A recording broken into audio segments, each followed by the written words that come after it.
Graça e paz. Eu sou a Cristiane Flor e estou como coordenadora da EBD da Primeira Igreja Batista em Parque São Lucas. Antes de iniciarmos, peço a Deus que essa lição seja para o crescimento espiritual dos irmãos e que a vontade de Deus prevaleça sempre. Amém? Hoje iremos estudar a lição 9, a depressão por conta da comparação. Experiências de Asaf, quando a prosperidade dos outros acaba com a nossa harmonia.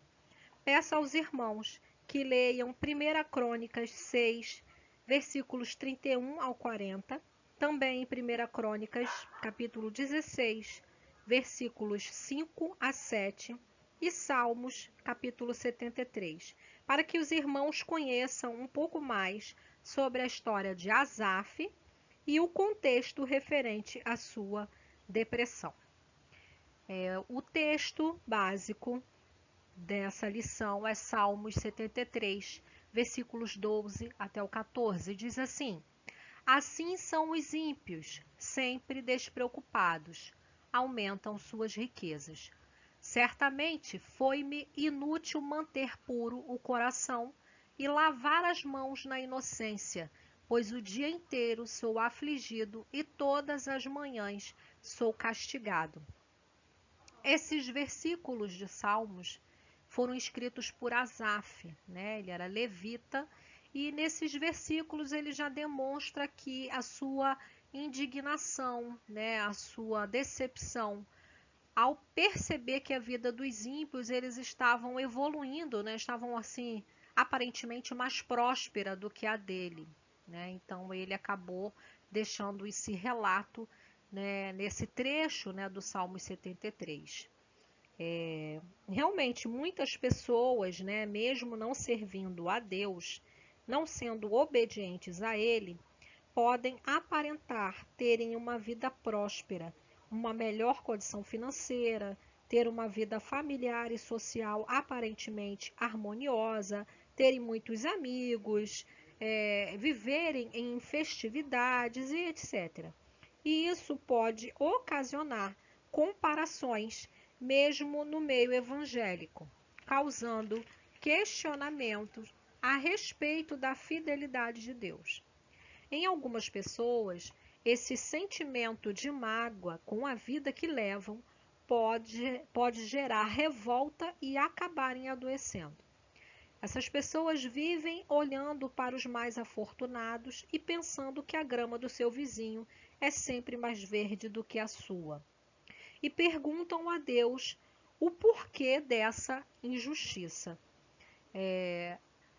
Segundo, né, um estudo feito pela pesquisadora Hanna Krasnova, da Universidade de Berlim, fotos postadas em redes sociais provocam comparação social imediata, o que pode desencadear sentimentos de inferioridade. Esse sentimento gera inveja e ressentimento.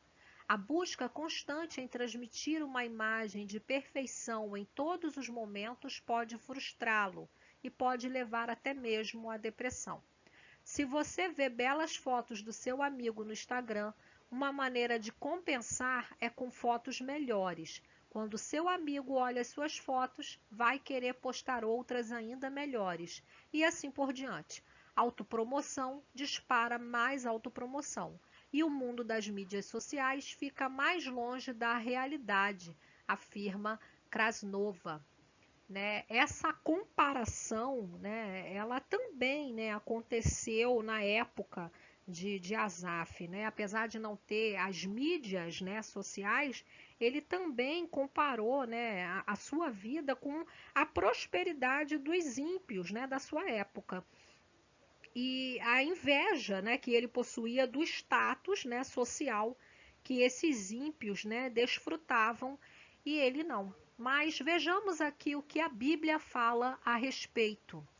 Não temos a pretensão de nos igualar ou de nos comparar com alguns que se recomendam a si mesmos.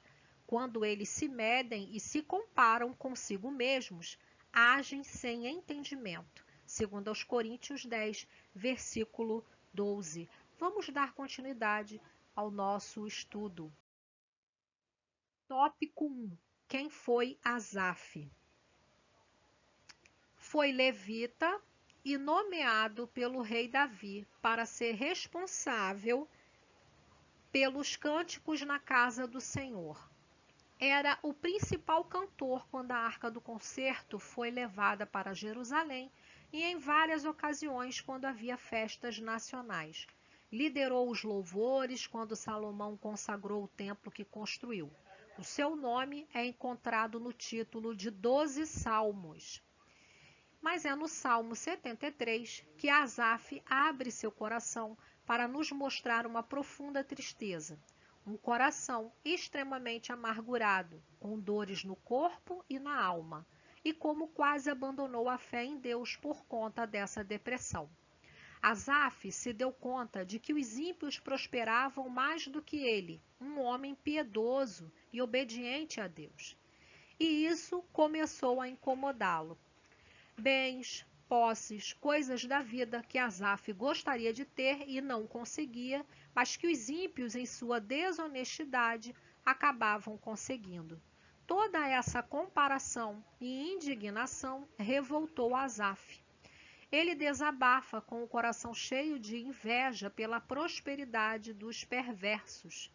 Ele destaca sua vida cheia de trabalho, responsabilidade, preocupações e dificuldades, e fala da vida dos perversos que prosperam. Essa comparação invadiu os pensamentos de Asaf e também pode invadir os nossos pensamentos.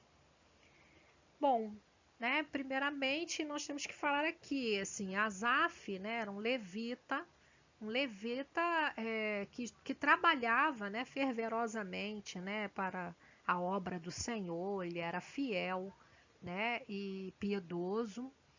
E ele estava presente, você vê aí pelas coisas que foram relatadas, em muitos momentos importantes, e ele estava ali presente. E ele tinha, um certo, vamos dizer assim, conceito, porque aqui diz que ele era o principal cantor, quando a Arca do Concerto foi levada para Jerusalém. Mas apesar disso, como o seu coração estava voltado justamente para as coisas, naquele momento, estava voltado para as coisas materiais, ele só estava conseguindo enxergar que os ímpios estavam prosperando justamente nessa questão material, E ele não estava conseguindo enxergar realmente o que era valoroso, e o que ele tinha de valor na vida dele, uma coisa também que nós precisamos lembrar, que há corrupção, no mundo, e as pessoas corruptas, elas enriquecem rapidamente, porque elas burlam as leis, elas usam de trapaças, maracutaias e outras formas ilícitas. Por mais que possamos ficar perplexos, nós não devemos invejar e copiar tal comportamento. A Bíblia mesmo fala, há caminho que parece certo ao homem, mas no final conduz à morte, Provérbios 14, 12. Uma outra questão aqui que nós precisamos levantar é que muitas pessoas, elas acham que porque nós aceitamos Jesus, nós vamos ter apenas vitórias na nossa vida sem ter dificuldade alguma. Só que esse não é um ensinamento de Jesus. Ele mesmo nos disse: no mundo tereis aflições, e que somente nele teremos paz. Em João 16, 33, você pode verificar essa máxima. Muitos perdem a vontade de viver, porque ao se comparar com um irmão mais próspero do que ele, se acham esquecidos ou amaldiçoados por Deus. Mas eu gostaria de propor aqui para vocês uma reflexão. Antes de fazer tais comparações, será que você já parou para pensar que aquele irmão que passou no concurso provavelmente estudou, se dedicou mais tempo que você? Ou aqueles irmãos que possuem casa própria souberam administrar melhor a sua vida financeira, poupando mais e gastando menos em coisas supérfluas? Ou aquele irmão que foi promovido no trabalho, de certo, buscou se capacitar mais que você? Esses são apenas alguns exemplos, de situações para que nós possamos refletir sobre. Deus, ele não faz distinção, porque a Bíblia mesmo diz, ele faz raiar o seu sol sobre maus e bons e derrama chuva sobre justos e injustos. Mateus 5:45, parte B. Temos as mesmas oportunidades, precisamos apenas escolher o caminho de Deus para que em seu tempo colhamos os frutos, né? Vamos ver aqui o que Provérbios diz. Provérbios 24, versículo 19 e 20 diz assim: Não se aborreça por causa dos maus, nem tenha inveja dos ímpios, pois não há futuro para o mal, e a lâmpada dos ímpios se apagará.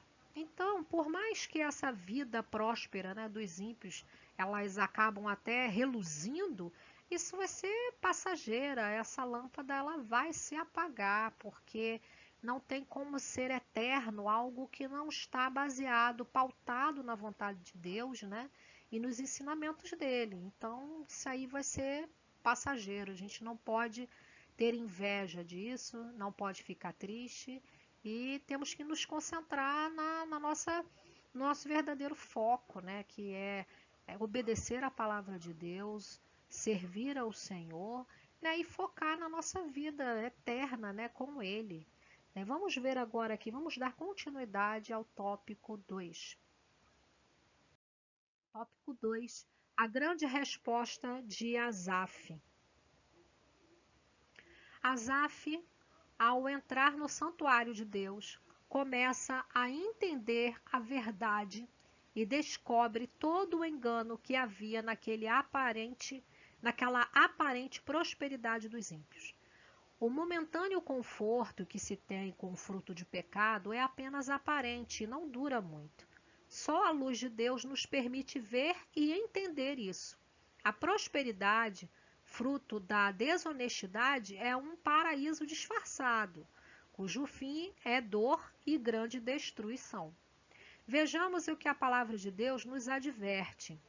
De fato, a piedade com contentamento é grande fonte de lucro, pois nada trouxemos para este mundo e dele nada podemos levar.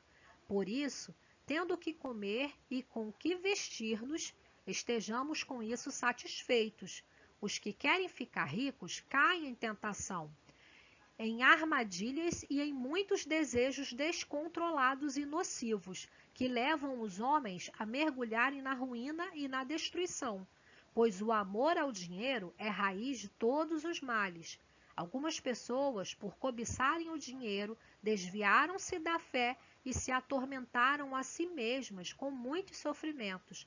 Você, porém, homem de Deus, fuja de tudo isso e busque a justiça, a piedade, a fé, o amor, a perseverança e a mansidão. 1 Timóteo 6, versículos 6 até o 11. Então, assim, nós precisamos ter, né, um foco do que é importante na minha vida, né? O que é importante para mim?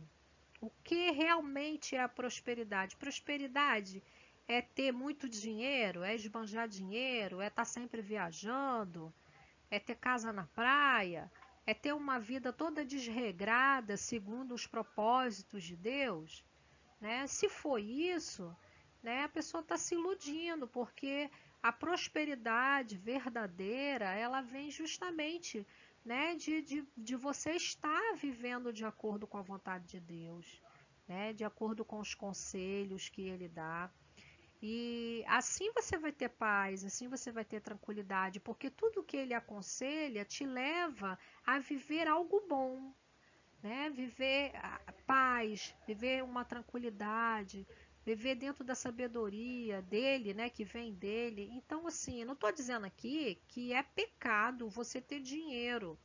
O pecado é você ter amor a esse dinheiro, esse amor ser maior do que o amor, a devoção e a adoração que você deve ter a Deus.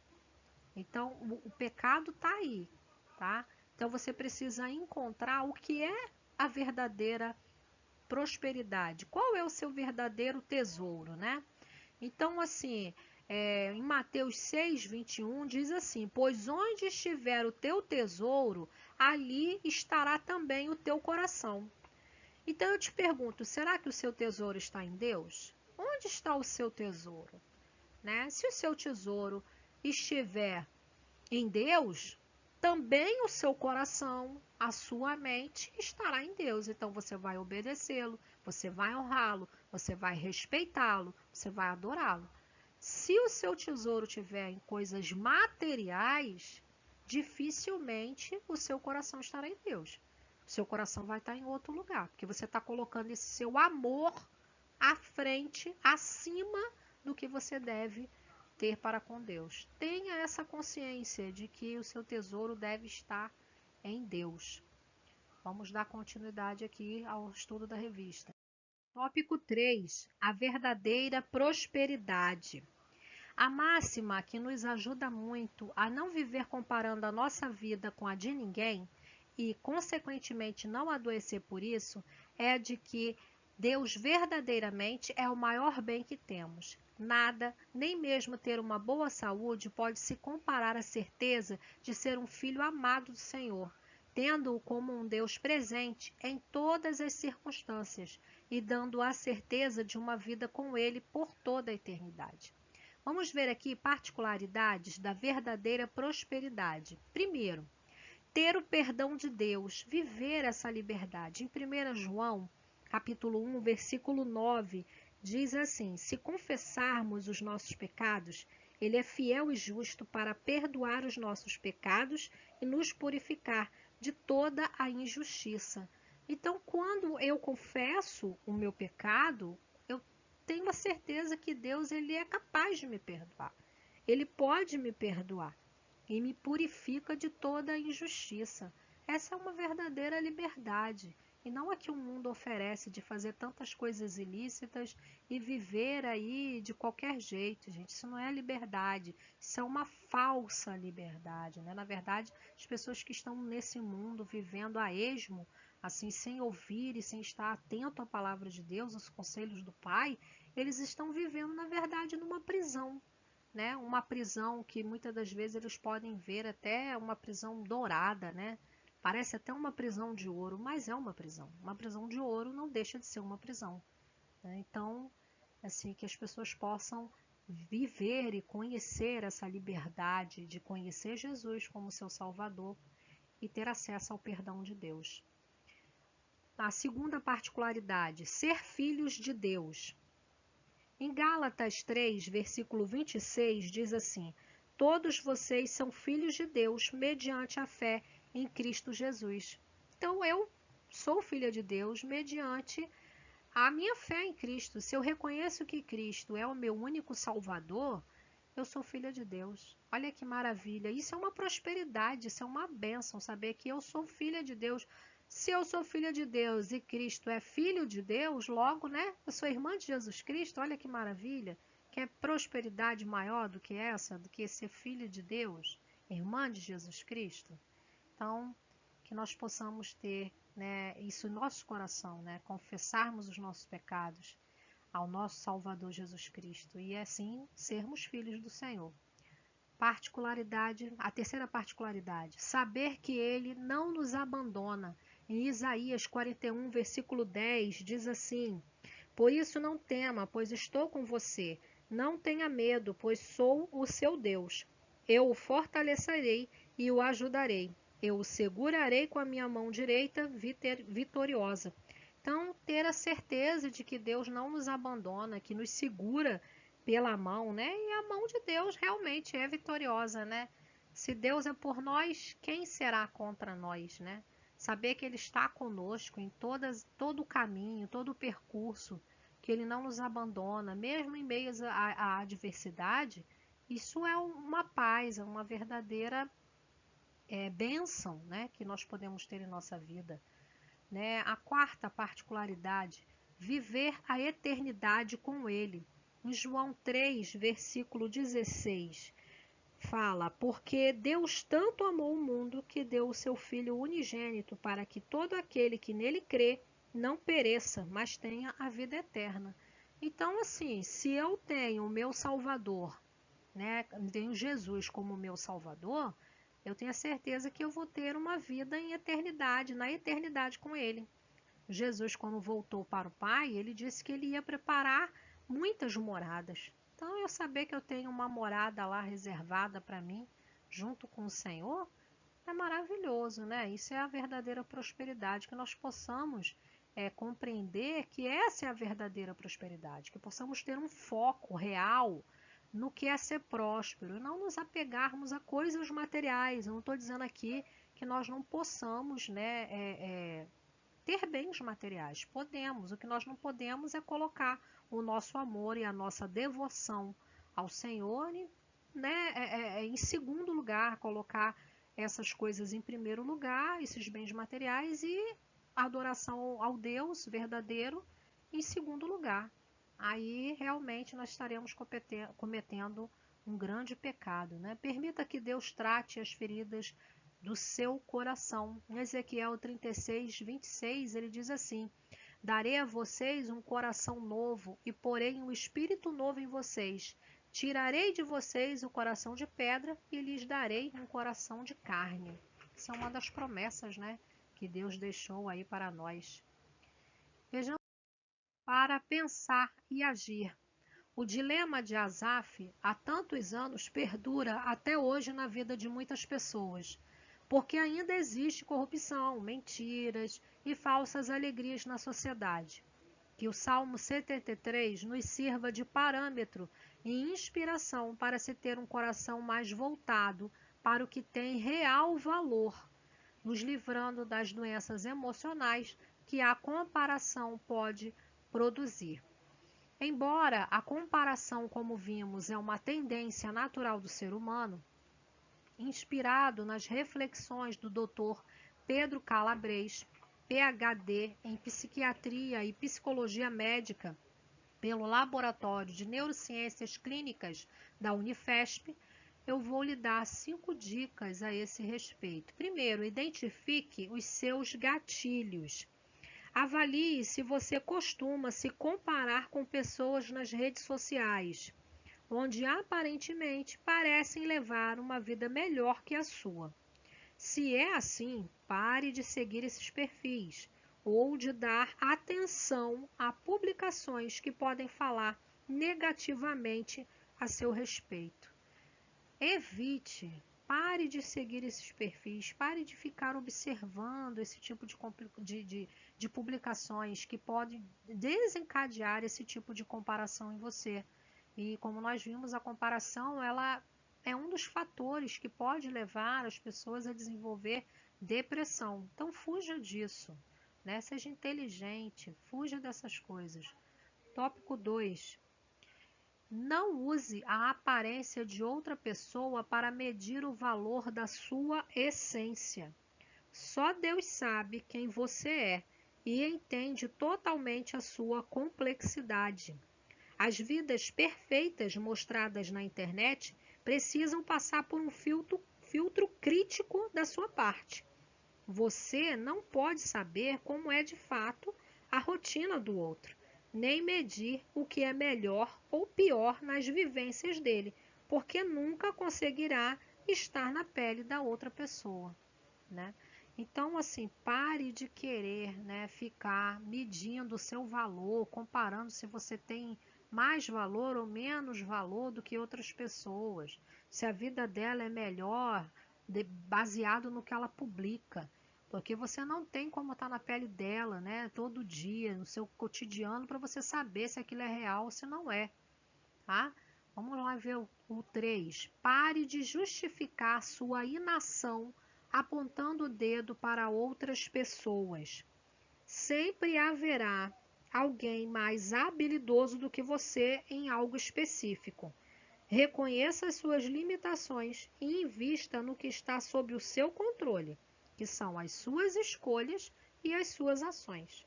Fora disso, você não tem como controlar, porque nós não temos controle nem sobre a nossa própria vida, né? Porque isso está na mão de Deus. Então, você tem, o que você pode controlar é a sua escolha. A sua ação você pode controlar. Você nem tem controle total sobre a sua vida, nem da vida do seu próximo, mas as suas escolhas e a sua ação você pode controlar, ok? 4. Troque a comparação pela inspiração. Inspire-se em pessoas que te estimulam a ter condutas positivas e voltadas ao desenvolvimento pessoal. A premissa é: se ele conseguiu, eu também consigo. Então não fica comparando, não é a questão de comparar nem de invejar, é de olhar o exemplo daquela pessoa, um exemplo positivo, e aí se inspirar a você também conseguir fazer coisas positivas e produtivas. Assim como na Bíblia mesmo nós vemos o exemplo, né? Que Paulo fala, seguindo o meu exemplo, assim como eu sigo o exemplo de Cristo. Então, assim, eu posso seguir o exemplo de Paulo, porque ele também seguiu o exemplo de Cristo, né? O mestre dos mestres. 5. Lembre-se de que não existe perfeição. Não existe nem nunca existirá aqui nessa terra, pelo menos até Jesus retornar, uma vida perfeita. A vida do ser humano raramente é pautada pelas vitórias, e sim marcada em como enfrentamos os desafios. Lembre-se, o justo passa por muitas adversidades, mas o Senhor o livra de todas. Salmos 34, versículo 19. Fiquem com Deus e até a próxima aula. Tchau!